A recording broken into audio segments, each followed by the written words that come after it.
Full Moon sale காலை 9 மணியிலிருந்து இரவு 12 மணி வரை ஆகஸ்ட் 27 ஒரு நாள் மட்டும். நான் உறுதி அளித்தவாறு பரந்தூரில் புதிய விமானம் நிலையம் அமைக்க மேற்கொண்ட நடவடிக்கைகள் இந்த அரசால் கைவிடப்படும். அந்த பரந்தூர் விமான நிலைய திட்டத்தை ரத்து பண்ணது நல்லது நினைக்கிறீங்களா கெட்டதுன்னு நினைக்கிறீங்களா? கம்ப்ளீட்டாக கெட்டதாங்க. கேன்சல் பண்ணது தப்பு. அது சரியான முடிவுன்னு சொல்ல முடியாது. ஸோ பரந்தூர் போனால் கொஞ்சம் நல்ல ஸ்பேசியஸாக இல்லை எக்ஸ்பேண்டபிள் அது கிடைக்கும்னாக்க கூடுறது தப்பே கிடையாது. இங்கே வேறு எங்கே போனாலும் ஃபார்மஸ் லேண்ட் இல்லாமல் ஏரியில் ஒன்றும் கட்ட போகிறது இல்லை. இது பப்ளிக்கு தேவையான ஒரு மேட்ரு. பொலிட்டிக்கலில் வந்து இது வந்து கேம் விளையாடுறாங்க. ஏற்கனவே இருக்கிற ஏர்போர்ட்டுக்கு வந்து இட வசதி பத்தல, நெருக்கடி நிறைய இருக்குது அப்படின்னு தானே பண்ணுறாங்க. அதனால் ஒன்றும் தப்பு இல்லையா? தொழில்துறை பாதிக்கத்தான் செய்யும். தொழில்துறை பாதிக்கின்றதுக்காக விவசாயினுடைய இதை வந்து நம்ம கெடுக்கக்கூடாது. அங்கே வைக்கணுங்கிறதுக்கான காரணமே அவங்களோட பிஸ்னஸ் டெவலப்மெண்ட்டுக்காக தான். அந்த இடத்துல வந்து நல்லதாக இருக்குமா இல்லை வரலனாலும் நல்லா இருக்குமான்னு ஒன்றும் தெரில. அதை பற்றி ஐடியாவே இல்லை. நமக்கு மாற்றங்கள் தேவைன்னா இதெல்லாம் கொஞ்சம் அனுசரித்து போய் மக்களுக்கு புரிய வைக்கணும். அதாவது நம்ம வந்து வாக்கு கொடுத்துருக்கோம், அந்த வாக்குக்கு நம்ம கரெக்டாக வந்து சொன்னதை செய்யணும் அப்படிங்கிறதுக்காக. இப்போ டிஎம்கே சப்போர்ட் பண்ணுறாங்கன்னா இவங்க சப்போர்ட் பண்ண மாட்டாங்க, அவங்க சப்போர்ட் பண்ண மாட்டாங்கன்னா இவங்க சப்போர்ட் பண்ணுவாங்க.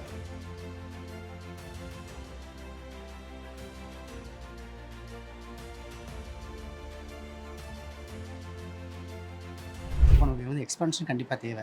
ஸோ பரந்தூர் போனால் கொஞ்சம் நல்ல ஸ்பேசியஸாக இல்லை எக்ஸ்பேண்டபிள் அது கிடைக்கும்னாக்க கூடுறது தப்பே கிடையாது. இங்கே already half the way it has been done. தான சில விஷயங்கள் ஏற்கனவே பண்ணியிருந்தாங்க. இதை கண்டினியூ பண்ணி முடிக்கலாம். கொஞ்சம் நல்ல இம்ப்ரூவ்மெண்ட் இருக்கும் நம்ம தமிழ்நாட்டுக்கு. கொஞ்சம் ஆனால் கேன்சல் பண்ணிட்டாங்களே, ரீகன்சிடர் பண்ணலாம். கேன்சல் பண்ணது தப்பு. கேன்சல் பண்ணது தப்புன்னு சொல்கிறீங்க, ஏன் தப்புன்னு நினைக்கிறீங்க?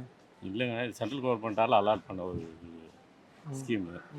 அதனால் பரந்தூர் விமான இப்போ ஏற்கனவே இருக்கிற ஏர்போர்ட்டுக்கு வந்து இட வசதி பத்தல, நெருக்கடி நிறைய இருக்குது அப்படின்னு தானே பண்ணுறாங்க. அதனால் ஒன்றும் தப்பு இல்லையா? ஆனால் இப்போ அங்கே வாழக்கூடிய தமிழ்நாட்டுக்கு அது அப்படி பார்த்தோம்னா எல்லா ஒரு நிகழ்வுமே மனுஷனுக்கு ஆபத்தானது தான். அதை நம்ம ஏற்றுக்காத விட்டோமா இல்லையா? ஏற்றுக்கிறோங்களே. நல்லது தான். எந்த வகையில் நல்லதுன்னு நினைக்கிறீங்க? என்ன வகையில் நல்லதுன்னா, எத்தனை குடும்பம் பாதிக்கப்படுது, எத்தனை விவசாயிங்க. கேன்சல் பண்ணது வந்து நல்லது தாங்க. நல்லது தான். ஏன் நல்லதுன்னு நினைக்கிறீங்க? ஏன்னா அங்கே இருக்கக்கூடிய விவசாயிகளுக்கு வந்து ரொம்ப பாதிப்பு அது. இப்போ விவசாயம் இல்லாமல் மக்கள் ரொம்ப கஷ்டப்பட்டுட்டு இருக்காங்க. அந்த விவசாய நிலத்தெல்லாம் எடுத்து நான் விமான நிலையம் அமைக்க போகிறேன்னா அதுக்கு தேவையான இடத்த பார்க்கலாம். எவ்வளோ இடங்கள் இருக்குது. விவசாய நிலத்தை ஆக்கிரமித்து இந்த விமான நிலையம் கொண்டு வர்றது வந்து நல்லதில்லை. ஓகே, அது நான் ரீசெண்டாக பார்த்த நியூஸில் என்ன வந்தது அப்படின்னா, ஆப்போனன்ட் பார்ட்டியோட நிறைய லேண்ட்ஸ் வந்து அங்கே இருக்குது. ஸோ அவங்க அங்கே ஏர்போர்ட் வரும்போது அவங்க ஃபினான்ஷியலி ரொம்ப டெவலப் ஆகுற மாதிரியான சுச்சுவேஷன் அங்கே இருக்குது. பட் அங்கே இருக்கிற லோக்கல் பீப்புள்ஸ்க்கு வந்து அந்த ஆப்ஷன் இல்லை. ஸோ அதனால ஆப்போனன்ட் பார்ட்டி அவங்களோட ஃபேவருக்காக அதை பண்ணியிருக்காங்க. பட் நம்ம சிஎம் விஜய் சார் வந்து அதை வந்து டெஸ்ட்ராய் பண்ணிவிட்டு பப்ளிக்காக சப்போர்ட் பண்ணுறாங்க. ஏன்னா அது வாழ்வாதார இடம்னு சொல்கிறாங்க. அதனால் அது வேண்டாம், மற்ற இடத்துல பண்ணால் நல்லாயிருக்கும். சிஎம் அதுக்கு கொஞ்சம் வழி வகுத்து நல்லா பிளான் பண்ணி. ஆனால் தேவை தான். ஏன்னா இப்போ இருக்கிற ஜனத்தொகையில் சிட்டியில் ஏர்போர்ட் வந்து ரொம்ப கஷ்டம். தேவை ஒரு ஏர்போர்ட்டு. ஆனால் அது நல்ல இடத்துல யாருக்கும் பாதிப்பு இல்லாத இருக்கும். ஆக்சுவலி ஆல்ரெடி அது வந்து ஒரு 10 பிளேஸஸ் செலக்ட் பண்ணி அதில் இப்போ இங்கே இருக்க ஃபில்டர் பண்ணி தான் அதை சூஸ் பண்ணியிருந்தாங்க. லைக் நம்ம கவர்மெண்ட் மேலே குறை சொல்கிறத விட எல்லா கவர்மெண்ட்டும் இப்போ பிளான் பண்ணி தான் பண்ணுவாங்க. இது வந்து டிசிஷன் வந்து சிஎம்ஓ இல்லை அந்த மாதிரி பேக் எண்டில் கலெக்டர்ஸ் எல்லாமே ஃபில்டர் அவுட் பண்ணி தான் அந்த பிளேஸை செலக்ட் பண்ணாங்க. இப்போ அந்த பிளேஸ் வேணான்றது வந்து எப்படின்னா 10 years திருப்பி முன்னாடி போகிற மாதிரி தான். திருப்பி ஸ்டார்டிங்லேருந்து ஒரு நியூ பிளேஸ் பார்க்கணும். அங்கேயும் ப்ரொட்டஸ்ட்லாம் நடக்கும். அங்கே எந்த பிளேஸுமே வந்து ஃப்ரீயாக இருக்காது. அதுவும் ஒரு 50 ஏக்கர் கிட்ட ஒரு சரௌண்ட் பண்ணுறாங்கன்னா அங்கேயும் ஃபார்மர்ஸ் லேண்ட் தான் இருக்கும். இப்போ நியூவாக ஒரு ஃபார்மர்ஸ் லேண்டை போய் எடுக்கிறதுக்கு ஆல்ரெடி எக்ஸிஸ்டிங்கில் இப்போ கலெக்ட் பண்ணது அதை வச்சே கொஞ்சம் பண்ணால் கொஞ்சம் நல்லாயிருக்கும். கம்ப்ளீட்டாக கெட்டதாங்க. ஏன்னாக்கா இது பப்ளிக்கு தேவையான ஒரு மேட்ரு. பொலிட்டிக்கலில் வந்து இது வந்து கேம் விளையாடுறாங்க. இது மக்கள் நலனுக்காக எடுக்கப்பட்ட முடிவு கிடையாது. கண்டிப்பாக இது என்ன மெயின் என்னென்னா, இப்போ டிஎம்கே சப்போர்ட் பண்ணுறாங்கன்னா இவங்க சப்போர்ட் பண்ண மாட்டாங்க, அவங்க சப்போர்ட் பண்ண மாட்டாங்கன்னா இவங்க சப்போர்ட் பண்ணுவாங்க. அந்த மாதிரி தான் பண்ணியிருக்காங்க. ஓகே, ஆனால் அங்கே கிட்டத்தட்ட மக்கள் ஒரு 6-7 வருஷமாக போராடிட்டு இருந்தாங்க இல்லையா? எங்கே போனாலும் போராடுவாங்க. ஜனங்க எங்கே போனாலும் போராடுவாங்க.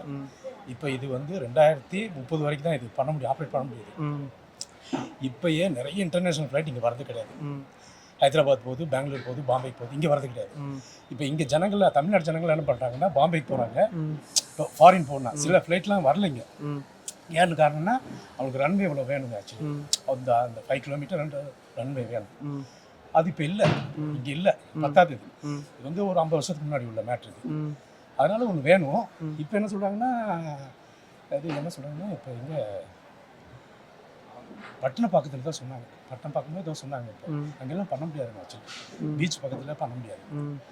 அதனால இது எல்லாம் பொலிட்டிக்கல் கேம், இதெல்லாம் கம்ப்ளீட்டாக பொலிட்டிக்கல் கேம் தான். ஸோ மக்களோட வாழ்வாதாரமா தமிழ்நாட்டின் தொழில்துறை வளர்ச்சியான்னு எடுத்தா நீங்க எந்த பக்கம்? தமிழ்நாட்டின் தொழில்துறை வளர்ச்சி நல்லா இருந்தால் தான் மக்களோட வாழ்வாதாரம் வந்து நல்லா இருக்க முடியும். ஸோ இதை நம்ம தொழில்துறை வளர்ச்சியை ப்ரிஃபர் பண்ணாதான் அவங்க ஆட்டோமேட்டிக்காக நல்லா வாழ்வாதாரம். அப்போ இதை ப்ரிஃபர் பண்ணியிருந்தா பரந்தூர்ல ஏர்போர்ட் கட்டியிருக்கணும் தானே? அது வந்து முன்னாடி இருக்கிற இப்போ இருக்கிற ஆப்போனன்ட் பார்ட்டி வந்து எடுத்த டெசிஷன் ஆல்ரெடி.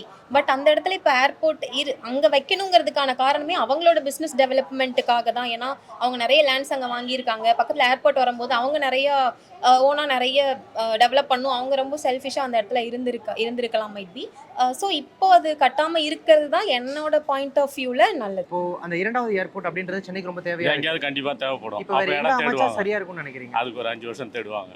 5 வருஷம் தேடுவாங்க. மறுபடியும் அது ஒரு 5 வருஷம் எதிர்ப்பாங்க. ஏதோ ஒரு வகையில் இப்போ அங்க ஒரு 7 வருஷமா போராடிட்டு இருந்த மக்களுக்கு ஒரு நல்ல செய்தி கிடைச்சிருக்கு. நல்ல செய்தி கிடைச்சிருக்கு தான். ஆனால் அந்த மக்களுக்கு ஏதாவது அரசாங்கத்தால் வாழ்வாதாரத்துக்கு என்ன ஏற்பாடு பண்ணுவாங்க? அது பண்ணாத இருக்க மாட்டாங்க. விவசாய நிலம் பாழாகுதுன்னு இப்போ பார்த்தீங்கன்னா எல்லாமே விவசாய நிலத்தை அழிச்சு தான் எல்லாத்தையும் பண்ணிட்டு இருக்கிறோம். எதுவும் பண்ணாத இல்லையே. அதனால் அது ஒன்றும் தப்பு இல்லை. அதுக்கு தேவையானது அரசாங்கத்திட்ட சொன்னால் அரசாங்கம் அதுக்கு தகுந்தான முடிவு பண்ணுவாங்க. ஏன்னா இப்போ உள்ள கவர்மெண்ட் வந்து எதுவுமே தொய்வாக இருக்கக்கூடாது. பழசுமா 5 வருஷம் இழுக்கக்கூடாது, 10 வருஷம் இழுக்கக்கூடாது. ஒரு கான்ட்ராக்டர் எடுத்தாங்கன்னா இத்தனை வருஷத்தில் முடிக்கணும் அப்படின்ட்டு தான் அவங்க எய்மில் இருக்காங்க. இப்போ ஒரு ரோடு போடணுன்னா அதை உடனே சொன்னாங்கன்னா உடனே செஞ்சிடணும்.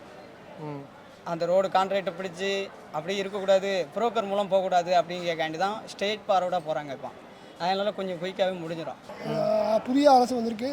அவங்க சென்ட்ரல் கவர்மெண்ட்டோட ஒத்துழைச்சி நல்லா பண்ணணும். ஏன்னா அப்போ தான் நீங்கள் சொன்ன மாதிரி போகும், வேறு வழி கிடையாது. அதுக்குள்ளேயும் பண்ண முடியாது. இன்ஃப்ராஸ்ட்ரக்சர் நம்ம மக்களையும் பாதிக்கக்கூடாது இல்லையா? எல்லா சைடு ஆஃப் இதையும் பார்க்கணும், மக்கள் நன்மையும் பார்க்கணும்.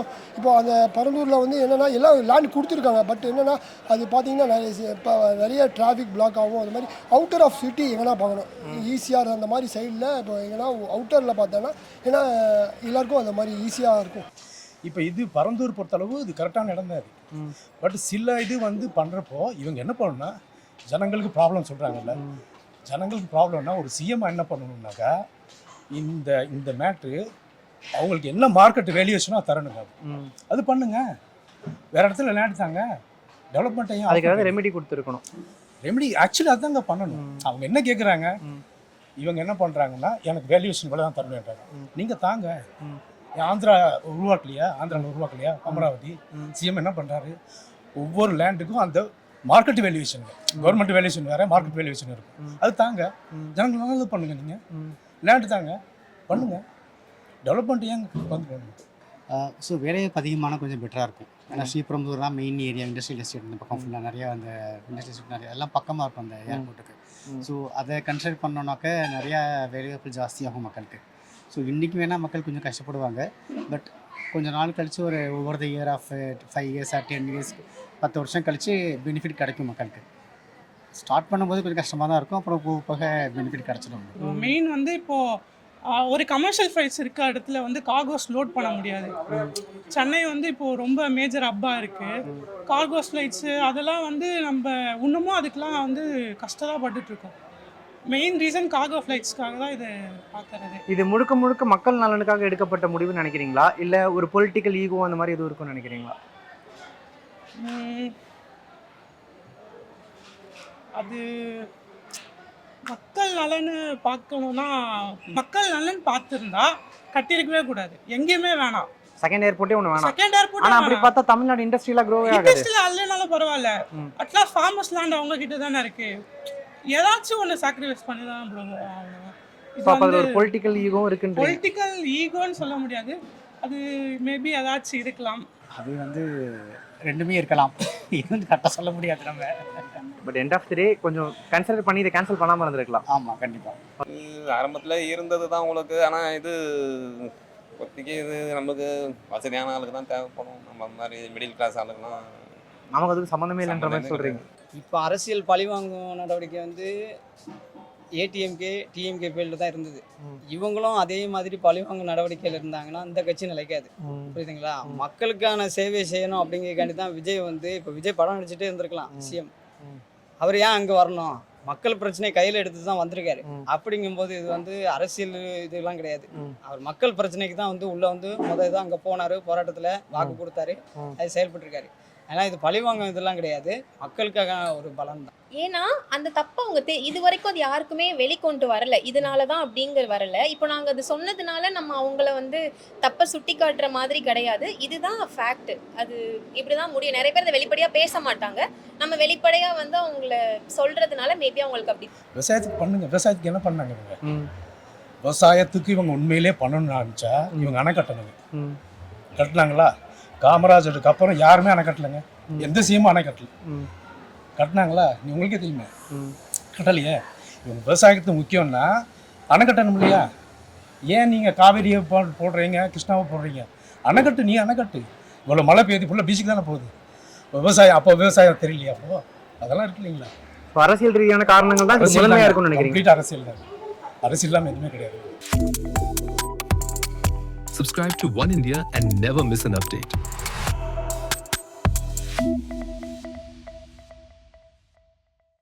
ஃபுல் மூன் சேல் காலை 9 மணியிலிருந்து இரவு 12 மணி வரை ஆகஸ்ட் 27 ஒரு நாள் மட்டும்.